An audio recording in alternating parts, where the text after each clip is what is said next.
Babe, ngayon ka lang. Ngayon lang ba natapos yung event niyo? Ah, babe, kasi nagkaroon ng aberya kanina sa event. Kaya hindi nagsimula agad, late natapos. Kumain ka na ba? Kapag init ka ng Babe, wag na. pagkain. Wag na, babe. Busog ako. Let's go back to sleep, okay?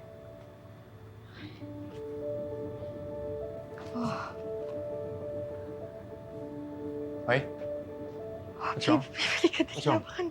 Baka madali, please. Ako nararamdaman mo ba?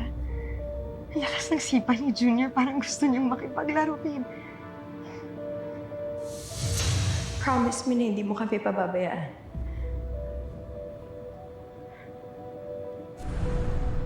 Babe, nararamdaman mo ba? Parang hindi ka natutuwa.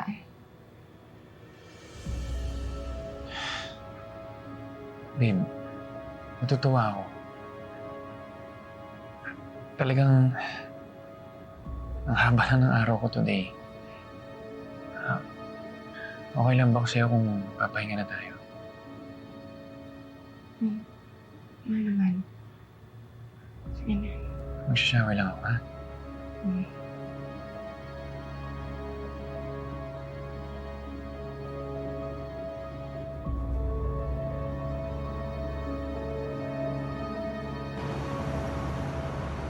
Thank you. Thank you.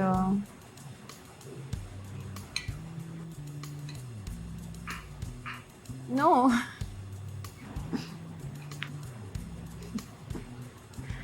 So tell me, tinubo ka bang talaga?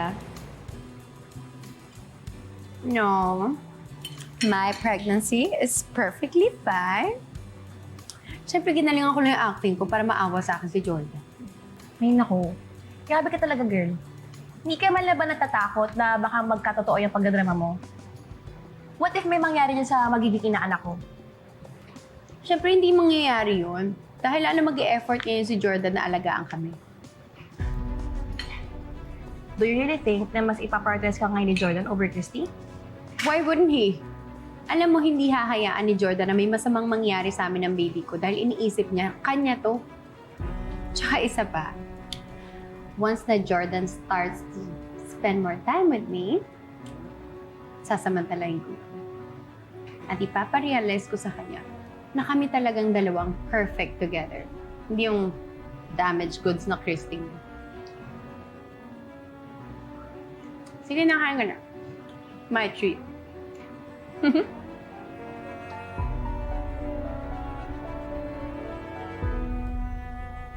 Final check na tayo ha.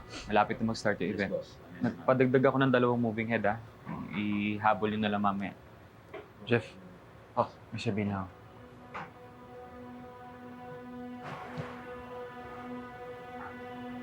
Bakit? So, ang sabi sa akin ng doktor, kailangan daw constantly binabantayan ko si Shaira. Kasi nga maselan daw yung pagbubuntis. Pero tol, hindi naman ako pwedeng palaging kasama niya. Kailangan ko rin umuwi sa pamilya ko, di ba? Tol, I don't think I'm the right person na kausapin tungkol sa problema niya. Wala naman akong magagawa eh. Nasa sayo pa rin niya kung paano mo hatiin yung oras mo between Christy and Shaira. Bro, kailangan ko lang talaga ng advice mo. Hindi ko na talaga alam yung gagawin. Hindi ko naman pwedeng gawing laging excuse yung mga emergency sa trabaho kay Christy. Tol, makakahalata na yun. Bakit kasi hindi mo na sabihin kay Christy yung totoo? Napuntis si Shaira. Para hindi mo na kailangan sinungaling sa kanya. Jeff, kakalagpas lang namin ang mga sunod-sunod na problema sa marriage namin. Pag sinabi ko, masistress siya. Makasama pa sa pagbubuntis niya. Pinoproblema ko na nga yung pagbubuntis ng isa eh. Nadagdag niya si Christy. Basta tol, yun lang mapapayo ko sa'yo.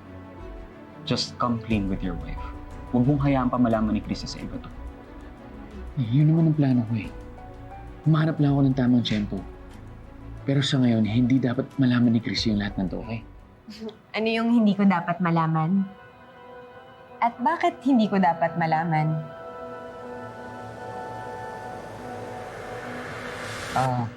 Christy. Sana magagalit ah. Hmm? Ito kasi si Jordan, may sikreto siyang hindi niya masabi-sabi sa'yo.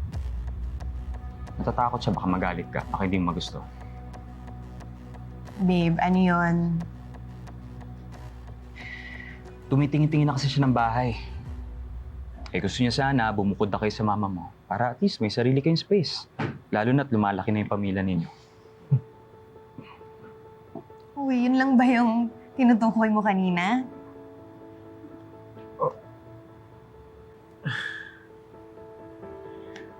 Alam mo babe, gusto kasi talaga kitang i-surprise. Pero, wala na. Alam mo na yung plano ko. Ano ka ba? Okay lang naman sa akin na bumukod tayo. Pero babe, wag muna ngayon. Baka pag nanganak na ako, para hindi sabay-sabay yung gastusin natin, ha? Okay. Okay. Okay, are you ready to leave? Yeah. Let's go. Jeff, ikaw na bahala dito ah. May check-up si Chris yung sasama ko. Okay. Sige. Okay, thanks, Jeff. Okay. Mwah. Ingat ka.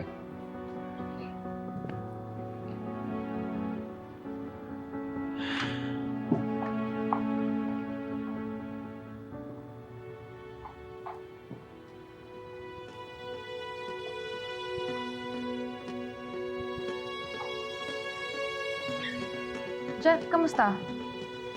Okay naman. Start na. In a while.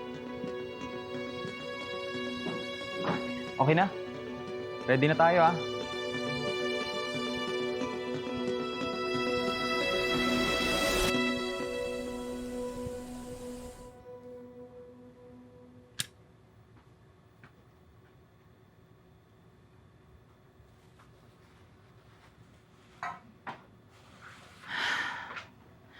Bakit hindi tayo maghanap ng malaki-laking apartment? Lumipat tayo. Total, malaki-laki naman yung perang na itabi ko na galing sa kalasag. Eh, kung lilipat ho kasi tayo sa mas maganda, baka hingan tayo ng ID. Saka marami pang itanong sa atin. Ayos na ho dito. Pera lang naman hiningi sa atin eh. Ano ba ang plano mong sabihin sa gobyerno tungkol sa pagbabalik loob natin? Plano kong pigilan yung plano ni Alakdan na kidnapin yung asawa ng senador. Yun lang ho kasi yung naiisip kong paraan para maipakita sa gobyerno na magbabalik loob na tayo at hindi na tayo kalaban.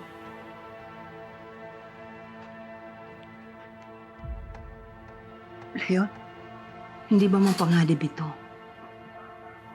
Kaya nga hindi na kayo sasama. Kung sakaling may mangyari sa akin, kayo nang bahala kayo pili sa akin.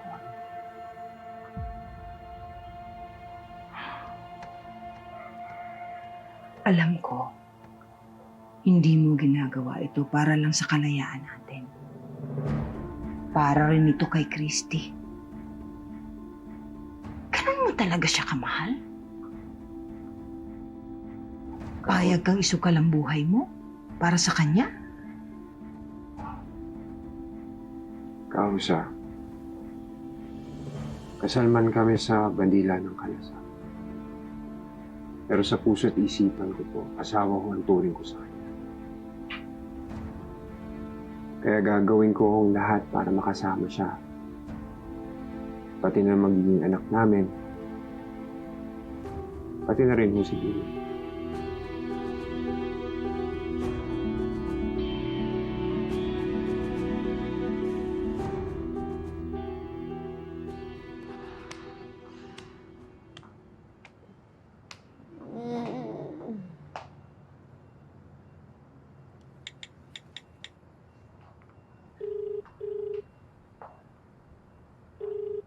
Leslie, I need a favor. Ano ba yun, girl? Nasa work ako eh. Eh kasi sabi kasi sa akin ni Jordan, mamaya pa daw niya ako dadalawin. Eh, hindi na ako makapag-antay. Pwede mo bang sabihin sa kanya na pumunta na siya dito sa bahay? Pero syempre, wag mo sasabihin na inutusan kita, di ba? Just, remind him na medyo sensitive yung pagbubuntis ko and he should be checking on me. Nako girl, huwag ka na umasa. What do you mean? Nandito kanina si number 1. Sinunong si Jordan. Pupunta daw sila ng hospital para magpa-check up. Ano? Inunan niya pa yung babaeng yon? Sabi ko naman sa'yo, di ba? Mas matibay ba sa pader yung dalawang yun eh? Hindi mo sila basta-basta matitibag. Kaya kung ako sa'yo, huwag ka nang umasa para di ka matismaya. I should be the one who's supposed to be carrying his baby, hindi yung malanding Christy na yon na nagpabuntis sa ibang lalaki. Well, I can't just wait here at hayaan na binabaliwala ako ni Jordan. What can you do about it? Eh, di ba you're supposed to be on bed rest? Basta, ako nang bahala. Ako nang gagawa ng paraan para hindi maipit niya si Jordan sa aming dalawa. I will put Kirsty in her place at papatunayan ko sa kanya na ako talaga ang mas may karapatan kay Jordan.